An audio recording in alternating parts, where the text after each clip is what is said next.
How Harry the Hypno-potamus got his name. Harry is a hippopotamus.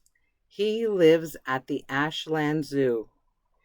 Harry has a wonderful imagination. Harry's new favorite place is a big mud puddle beside his home. He loves to hide there and pretend he is a submarine.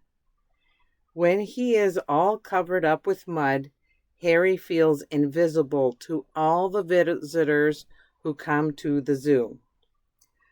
Dr. Dan is the veterinarian who takes care of all the animals. One day, he came to give Harry an immunization shot so he wouldn't get sick. Harry was scared, but because he didn't like needles, that's how he felt. "I know what a great imagination you have," said Dr. Dan. "I'm going to show you how to use your imagination so the shot won't bother you." Harry was intrigued. "Could you show me how right now?" he asked. "Of course," said Dr. Dan. "Close your eyes and imagine you are in your favorite place." Harry closed his eyes. "I'm in a mud puddle," he said happily. "Next," said Dr. Dan, "imagine that you are hiding in the mud. Nobody can see you. You are safe and secure." Harry imagined that he was all covered up with mud. The soft, cool mud felt good against his skin. He felt very relaxed.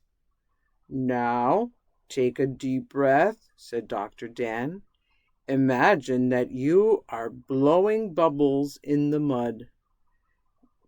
Harry giggled and took a deep breath. He pretended to blow bubbles.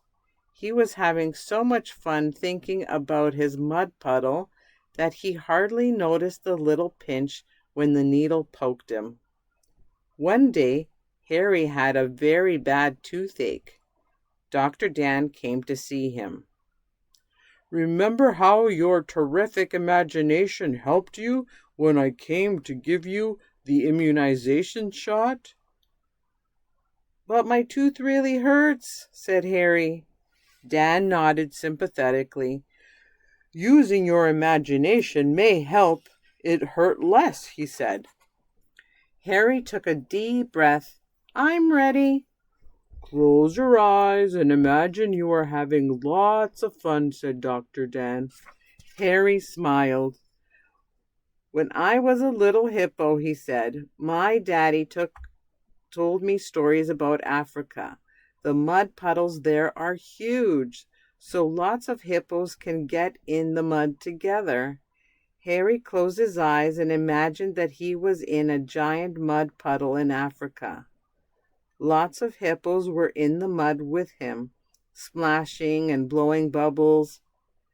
He was so busy thinking about that mud puddle that he almost forgot all about his toothache. One day, when Harry was playing in his mud puddle, his friend Pam Penguin waddled up to him, flapping her wings in excitement.